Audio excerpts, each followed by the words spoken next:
Redeeming Love Movie Explanation in Manipur. Mayambu Eril Khuman Taramna Okchari. Ngasi mayamgi mafamda khusina jagadoriba movie sigi maming Redeeming Love. Movie asi 2022 da release tawki. Aduga movie asi Francine Rivers na 1991 da ikiba romantic novel amani. Movie sigi director na DJ Caruso. Movie asi IMDb da 10 gi manungda 6.6 rating fangi. Aduga Google users na 80% gi like pinakraba movie amani.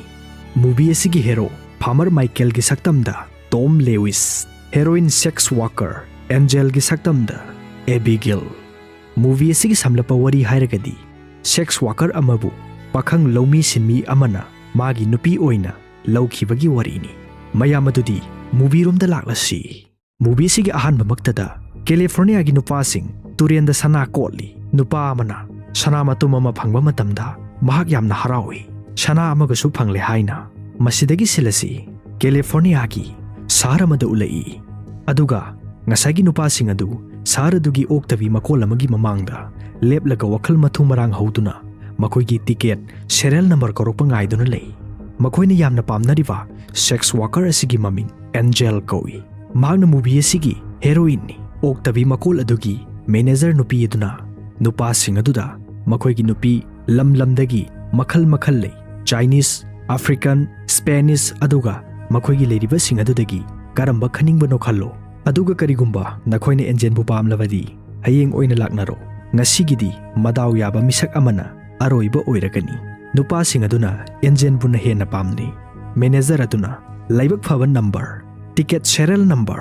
40 wall haina lauthorei serial number 41 gi nupa adu yamna harawi atai nupa singadudi thawai chaknei serial number 41 adubu satkiba yaroi haini yannei adubu number 41 adudi phana laknaba yade mi singadu kanthok lamduna manager gi manakta magi ticket number adu utpa sangsilli Angel di thoknau mayada wakhal makhanduna tuminna phumbangna duna lei maga haktinna baloiraba nupa aduna haktinna bagi mamal loina sana khara pirammi masidagi Angel na khaliba wakhalatuda silasilai Angel na angang oringai mahaki mapa nongma makhoi gi yumda lai haibadi Angel gi mapa makhoi gi yumda leite mahaki mapa gi maming Alex Cowen Angel na mapa da baba haina kaubada mapa na saurai mapa Alex na Angel bo mapa da lehalaga mamaga maga yumanungda wari shanai Mama na Angel asi nangi nasanupi ni hai adubu mapana yade makhoi ani luhongkidi yumpankidi Angel bu magi machanupi natti hairei Angel na mapaga mamaga wari shanariba adubu lumlaga tarami mama su macha yaholamlaga macha natti hairakpaduda shauningdana Angel gi mapana hairakpu wasing adu masu masin khara khumloi madudagi Angel gi mapana mama bu phuramlaga mafam adudagi satki Angel ungduna phamlaga lei mamana kaidorake hangi Angel na mapabu amuk halakhi gadra hangi mamana khara leiraga halakadra natraga halakleroidra khangde Angel na mapabu hainadi hai mamana nangi baba thabak yamna sinba maruiba misakni Angel na karigumba ima aina anayek asiana yaurabadi kari oigani Mamana nangdi naroi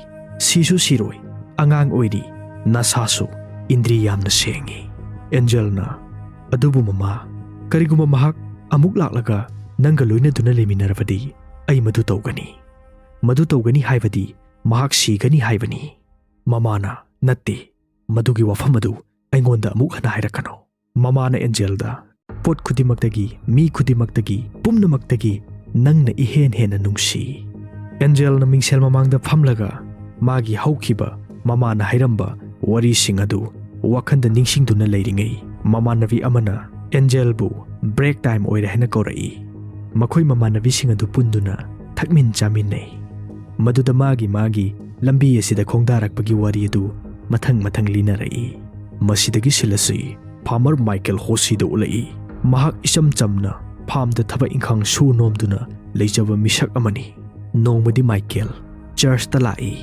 aduga ishorda mahaki nupi amata pibiyu, nupi adu nga phabi oirabassu yai. Masidagi silasi Michael sahar magi farmdagi phangjaba pothoksing yonba laki. Michael na pot thangthabagi mamai nonkhalakpada movie sigi heroine Angel bu lambi da lakpa ui. Michael Angel bu ubada pungau ngawi. Michael ka pot launaba nupa aduna Michael da mahak yengningai oiba misak amani. Michael na nati mahak pu kanano. Nupa aduna Angelo mahak ningthawkaba lebak pokpa numit khudingi nungthil da thorakpani. Angel na satlibatuda nupa mayam amasu koitan tanai. Michael na maga satminarise magi nupa ra hangi. Nupa aduna natti mahak yum pandri magi bodyguard ni. Michael na ai maga unaningi. Nupa aduna adudi lai lepa satpa tava. Makhoigi manager na numit khudingi lottery tobani. Michael na kari mahak asibu prostitute lo. Nupa aduna hoi mane. Masidagi Michael na mayumda hanbagi chatpa matamda Angel bu thoknaudagi ui. Michael na Angel bu thawai tane yengjai.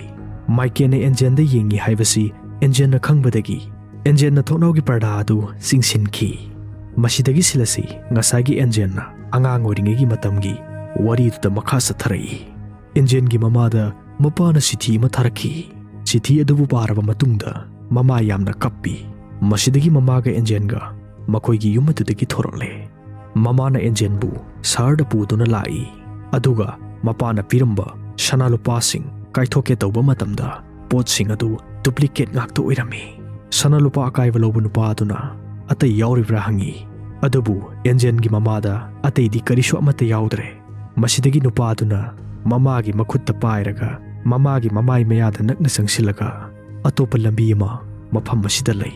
Aiga hana $5 irai laina phangani. Masidagi Angel gi mama nupa ama loibaga nupa ama sinduna haktinnare. Angel ga mama ga samudra mapanda phamduna wari sanai. Angel na mama da makhoi jahaz tongduna mafam masidagi satkrasi hai. Angel gi mama na yamna sokthana mafam kadai da satkadoribano. Angel na lapna mafam masidagi arapada mikubaduda Angel gi mama bu nupa ama na kaurai.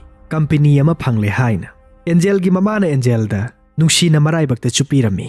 Angel gi mama lo kangkhoka na khuba horai. Masidagi Angel gi mama anaba yamna kan kansilaktuna Angel bu thadoklamduna mahak sire. Angel yamna kappi. Mastai silasi present da monglai. Angel gi kada Michael sanglai. Matamadu da Angel di mafi thonglamdi. Angel na Michael da adom gi nungai basi karino mister. Mafam asida luhongba yum panbagi matangi wafam gi di leite. Karino nang na pamlibase aingonda hairao. Michael na nangni. Angel na aigi pumnamak nangini. Angel na nokfet tawraga aina wasaklibasini nangbu saina phawaloi. Michael na madu aingonda mathau tadi madam. Angel na mem haiba nangna aise nangi mamani haina urabra. Michael na natte mem tasengmadi ai mafam asida adugumadu tawba lakpa natte.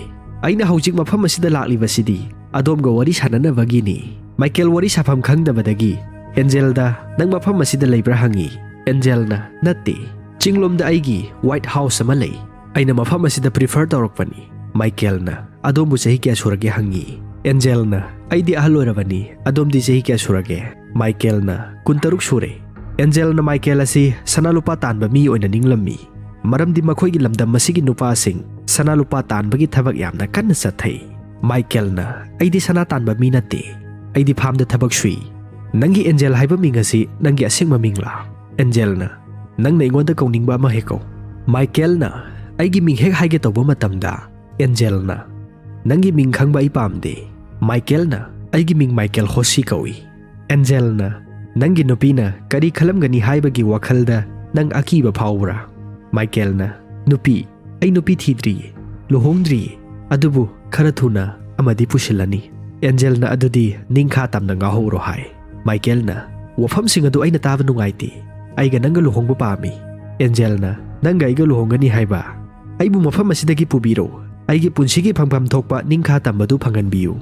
Michael na hoi. Angel na Michael da handak hapta asida nanga tharaga nupa mangane aingonda propose tawrolibasi. Michael na aina nangbu afaba lambi amada soidana pugani. Lao aiga loinana salasi. Angelna hogalaga Michaelda matam loire salo Michaelna ay amuk lakhigani mastagi Michael amukasu davan ticket kaklaga Angelgi manakta lai Angelna aigidi laibak fawani adubu aina nangonda ay madu tawba pamde haikre matamang na vagini arembada sanalupasing lusinnavani Michaelna nang mafam asida makha tana leithakiba pamlibra nangi punsigi khalu nang masidagi potharo Michael na Angelda Angelbu ahanba mahakna lambida ukhiba adugi wari li Angelna love at first sight haibadura Michaelna hoi aiga mapalda koiba satlusira aina hairibasi seriously mikup aduda matam loire haina bodyguard ama sanglai masidagi silasi Michaelda magi marup amana Angel asi oigadaba nupi nate nang mangonda kok thadaba lebu nangna mangonda kok thadabagi karisu kanaroi sanalupa lanthum tinglaga tatokani chalo famda thabak sururo hai maduda Michaelna mahak amuktanga try tauge hai masidagi silasi Michael Angelgi manakta lai aduga Angelda nang karigi mafam asida leiba pamlibano mafam asidi yamna phattaba mafamni aina nangbu nungsibadi nangi sadong adubu pamba natte nungsibani Michael na Angelda kiss tawi aduga nangaibu nungsidabra hangi Angelna aidi nangbu nungside Michaelna karisu amata phawdabra Angelna ai karisu phawde asengbadi aina haise karigi aina lawmi sinmi nangbu pamgadoribano Michael wa makha taramdana ka tudagi thokre Angel Michael na satkibadubu thoknaudagi yengduna lehawi mastay silasi Angel ga makoigi manager ga wa yenarakbadagi tasengna sawnara Angel bu manager gi bodyguard na tamthina phubirami tawriba thodok asiga sap manana Michael gi mamangda ui Michael nongalakpaga Angel gi manakta lai Angel tumduna phibam sokna leirami Michael na Angel bu ubada tasengna nungaite mikuba duda manager ka du sanglai Michael na manager da Angel bu pukhrage hai adubu manager ni yade Michael na sala khara manager adu da pi mastagi manager ka du dagi satkre Michael na Angel da makhoi ani lohongba yarabra hangi Angel na hoi haina ingit torai mastagi Michael na Angel bu magi yumda puduna lai mathangi nonganbada Angel makeup thorai Angel na mingsel da magi mamai du yengba matamda phibam yamna thina soklami Michael na Angel da set na ba phirol kharapi Angel na kadai dagino phirol sinangi no pigi rahangi Michael na natti iche amagini mahak sahi mafare laikidaba Angel gi makutta ring haibadi khudop ama ngarang lohongkhibagi yaromi Angel na khudop adu lawthoklaga Michael da pi Michael na khudop asi aigi imana pibirambani Angel na o imana pirambado aingonda mu pirakliba Michael na hoi Angel haugatuna satke tawi adubu Angel lepa phawba ngamde Michael na sogat biduna amuk tumhalli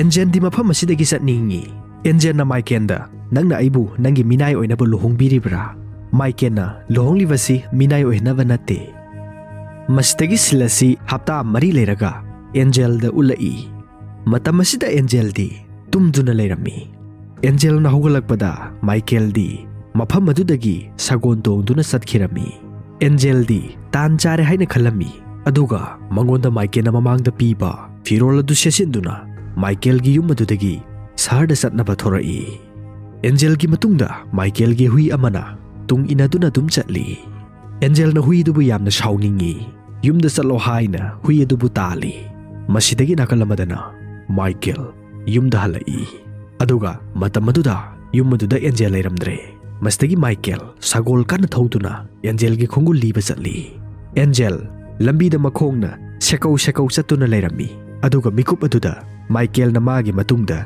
sagol thorai Angel Michael lakle khangbadagi khongthang thuna chatli adubu karamna sagol gi khongthanga manana satpadi ngamgani Angel na Michael da aibu itanda thadokpiu ai hanjakhrage Michael sagol adubu khame Angel na Michael gi manakta sanglaga khupak na thai Michael karisu haite sagondagi ising khaw ma lawthoklaga se ising khawrang lakani haina pi Michael na sara dubu tawa lambi tai mafam asidagi sari yoba matamda mile taraga mapal hena lapli chalo nangi manager amadi bodyguard sing aduna nangbu lambi da ngairamlagani asomgi lambi sida mile ama satpaga aikhoigi yum leiravani khalo nangi apambado hairamlaga Michael yumda sagol tongduna hankre masidagi silasi numidang tarakanda Angel Michael gi yumda halai Michael na Angel bu puk lamlamlani khanduna chanaba khara pi. Angel su lamsang ama makhong na chaturabanina pukti pat tatlami. Michael na Angel gi makhong samthokpi. Angel na karigi masi tawribano hangi. Michael na mile ama satpada phawba phiba masi oire 20 miles hena chatlavadi kari oigani. Makhoi ani asumna ahinga simalen minakhre. Mathangi nongalakpada Michael di ingkhol da thaba inkhang surami. Angel di nauribanina mafam masi kaya nungaiba oiramde. Masidagi makhoi ani yamna nungai na pulle. Thaba inkhang ka suminaduna yamna phajana loinare. Numidangi matamda Angel di Michael ga tumina ningi. Angel na Michael da tumsi haina hawi. Adubu Michael na tumina se haiba yade. Angel na giri taki. Michael tofam khangdabadagi numidang aduda pukhri de iruzai. Masidagi silasi Angel gi mamangda mabu mamangda yamna thina otnai kiba nupi lalonba manager amabu ui. Angel makeup thorai. Michael na kaidoragi hangi. Angel na karisu tawdi karigumba ama ningsingbagini. Michael na Angel bu singlomda puduna nongalamdai gi numit na thorokpagi phajaba drisa dubu yinghali. Michael na Angel da karigumba nangna aingonda thajaba thambirabadi. Angel na aina tawkiba thengnakiba thabaksing adudagi saruk ahum thokpagi manungda saruk ama hakthengna thengnaramlabadi nang aibu soidana thajaramgani. Michael na nangna tawkiba thabaksing adu nahakna pamna tawkiba natte.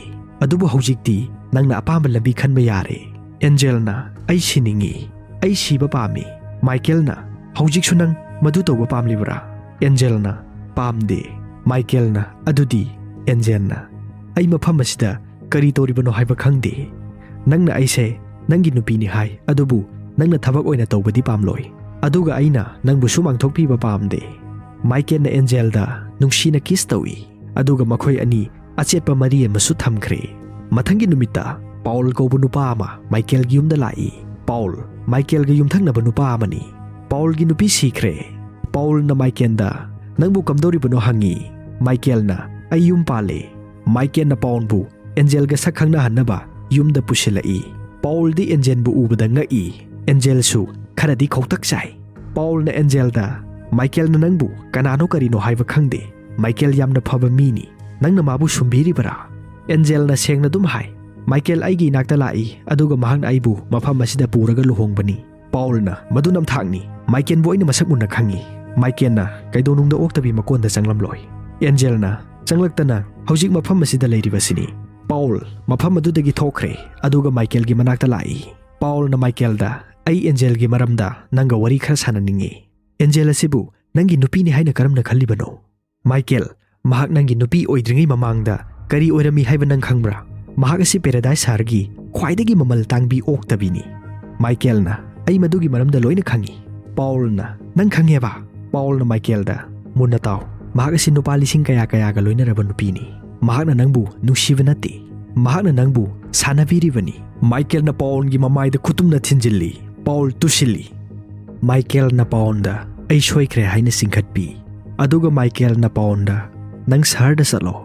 Aina nangi darkar taba paisa sing adu pige. Sagol ama lairo mafam masida nanaw ama lehori haibadi kaubiganu. Michael ga Angel ga Paul heng chatkrani haina wari sanai. Paul gi wahi sing aduda Angel di wakhan nungairamde. Adubu Michael na Angel gi pukning adubu phathabi. Makhoi anigi punsi ama semba haurakadavani. Makhoi anigi imung ama semlagadavani hai. Masidagi silasi Angel gi mamangda thaina magi manager Dwig na magi macha kot kiba hat kiba adubu mamangda urai. Mathangi nongalakpada Angel Michael na mangonda luhongbagi sibiba khudob adubu thamlamlaga Paul na sarda satnabagi thorokpaduda masu yauduna satkhi. Angel magi oktabi makola dugi mamangda leplure. Matam aduda makhoigi oktabi makola dudi pumtek teklaga pumchai saiduna leirami. Talak aduda Angel ga khangnaba nupa amana Angel bu kaurai. Aduga thokiba thodok adugi matangda wari sarai. Angel bu phukiba bodyguard aduna sex worker ani hatkre. Aduga mayam changduna bodyguard adubusu thauri yalaga amuk hatkre hai. Nupa aduga Angel ga hotel bar amada phaminaduna cha thakminai. Nupa aduna Angel da karino nangna haininglibase. Angel na 50-50 yenasi. Angel magi thabak aduda amuk khongdaba hore. Michael na Angel bu halakmandabadagi Angel gi manakta yamna phingna Angel bu thiba lai. Mikup aduda Angel di nupa amaga leiminarami. Michael na nupa adubu phuraga Angel da nang mafam asida leiba pamlibara. Angel na pamde haini ingit tawsilai. Michael na adudi salasi law haina mafam adudagi puduna thorai. Hotel bar adugi nupa ahumna makhoigi lambi thatli. Adubu Michael na nupa sing adu amamamta oina phajana phutharami. Aduga mafam adudagi Angel bu puduna magi khunda mo halai.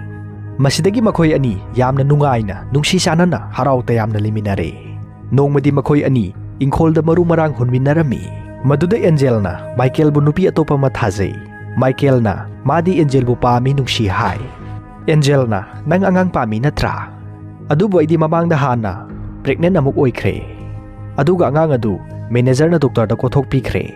Maramasina ai mama amuk hanna oiba ngamgadawa mandre. Michael wafam asi tabada nungaiti. Adubu phatharaga Angel da ai nangbu nungsi. Madu punamok oidunasu aina nangbu thadokpasu ngamngamloi. Angel na letter ama iraga mahakna Michael da thajaba nupi haibadi Miriam da letter adu thaki.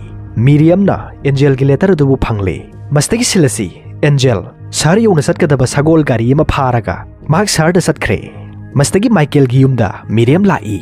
Aduga mahakna Angel bu Michael da hangi. Michael na mahak satkre. Miriam na mangonda tharakpa letter adu bu Michael da pirami. Masidagi silasi Angel San Francisco gi cafe amada thabak torami. Mahak phattaba lambida khongda aba lepkhre. Homang manna paisa tanba hore. Adubu ikhang khangudana mana thabak toriba cafe adu mai chalai. Mathangi nongalakpada Angel mai chakpada yaukhiba kol amabu phengdok lammi. Mikup aduda magi thainagi mi phatta manager duik lai. Aduga Angel bu magi bodyguard amana mafam adudagi phalaga puduna satkhi. Angel na duik adugi hotel bar adugi mafam adu yobu matamda angang nupi masa khara nattaba lambida khongda hannaba phaduna thamlammi. Duik aduna Angel bu magi hotel bar mamangda so thokannaba puthoi. Angel na magi thokhiba thaudok mamangda duik na mabu otkhiba naikhiba pumnamak adu miyamda wari liraki. Duik aduna miyamda mana hairiba singasi oida padaba ngaktani. Asumna hairamaga Angel bu manager na so thokpham adudagi manungomda puduna sangkhi. Aduga duik na Angel bu hatlage tawi. Mikup aduda negro ama sangsilaktuna duik adubu phuraga namduna pharaga thami. Aduga negro aduna Angel da nakhoi chatkro hai. Angel ka hadudagi thorai. Aduga angang nupi masa sing adubu so thokpham aduda puduna sen thorai. Mastagi mafam aduda leiramba miyam aduna duik asi angang masa pharaga nattaba lambida khongda handuna karbar tawba misakni haibasi khangbadagi miyam aduna mahakpu thori yalaga hatkadabani haina mahakpu mayam changduna pharaga thori yanduna hatoi. Masidagi silasi chahi ahum leiraga San Francisco da ulai. Mafam asida Paul na Angel bu thiba lai. Angel school lamada thabak tawduna leirami. Paul na school aduda Angel bu thiba sangsilli. Angel ga Paul ga thengnare. Makhoi ani wari sanai. Angel gi wakhanda Miriam ga Michael ga yum palamlani haina khalami. Paul na Miriam di agi nupini. Michael gi nate. Angel nga I.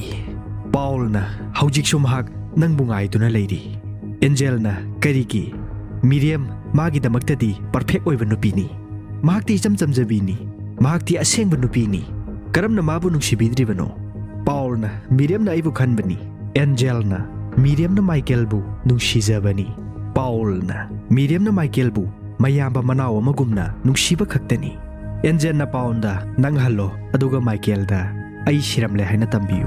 Michael di masa piba ngamba nupi masak fajabi amaga yum panjakrasano. Paul ai di madu tawba ngamlaroye. Paul wafam asi tabada tasengna nungaiti. Aduga kaptuna Angel da hai. Ai nangonda yamna lankhre Angel. Ai di tasengna nangbu lanna khalure. Adubu haujikti ai nangbu masak munna khangle. Pumnamak asi ai na thokankhiba ngaktani. Angel nang aibu amukta ngakpiyu. Angel na Paul da ai na nangbu mamangdagi hauna ngakpikhrabani. Paul na Angel da ai galoina na hankrasi hai. Angel na yade. Paul na Angel da ai galoina na hankrasi. Mahak na din nangbu taseng na nungsijabani. Mastai sila si Michael phamda thabak suduna leirami. Aduga mikup aduda mafam aduda Angel sulai. Angel na kaptuna Michael da hai. Ay nangmu thamoy sing na nungsi haige haina mafam masida laklibani. Ay nangonda yamna lankhre. Ay giming asengbadi Sarah kawi. Michael na Angel da Sarah haina kauraga nungsi na kiss tawi. Mastagi sahi kra hokraba matungda Michael na khoi shop tuna leiringai Sarah so khoi ama pairaga Michael gi manakta sanglai. Matam asida ꯁꯥꯔꯥ ꯍꯥꯏꯕꯗꯤ angel ꯊꯥ ꯁꯨꯔꯝꯃꯤ꯫ ꯍꯧꯖꯤꯛꯇꯤ ꯁꯥꯔꯥ ꯍꯥꯏꯕꯗꯤ angel ꯃꯆꯥ ꯑꯅꯤꯒꯤ ꯃꯃꯥ ꯑꯣꯏꯔꯝꯂꯦ꯫ ꯑꯁꯨꯝꯅ film ꯑꯁꯤ ꯃꯇꯥꯡ ꯑꯁꯤꯗ ꯌꯥꯝꯅ ꯅꯨꯡꯉꯥꯏꯅ ꯂꯣꯏꯁꯤꯟꯈꯤ꯫ ꯃꯌꯥꯝ ꯀꯝꯗꯧꯕꯤꯕꯒꯦ ꯐꯤꯂꯝ ꯑꯁꯤꯕꯨ? ꯑꯩꯅ ꯍꯥꯏꯕꯗ ꯉꯥꯡꯕꯗ ꯁꯣꯏꯈꯤꯕ ꯂꯥꯟꯈꯤꯕ ꯆꯤꯊ ꯅꯥꯟꯊꯧꯕ ꯌꯥꯎꯔꯕꯁꯨ ꯃꯌꯥꯝꯅ ꯉꯥꯛꯄꯤꯌꯨ ꯍꯥꯏꯕ ꯋꯥꯐꯝ ꯑꯁꯤ ꯊꯝꯖꯔꯒ ꯃꯌꯥꯝꯗꯒꯤ ꯀꯥꯏꯅ ꯌꯥꯊꯪ ꯅꯤꯖꯔꯤ꯫ ꯌꯥꯏꯐꯔꯦ꯫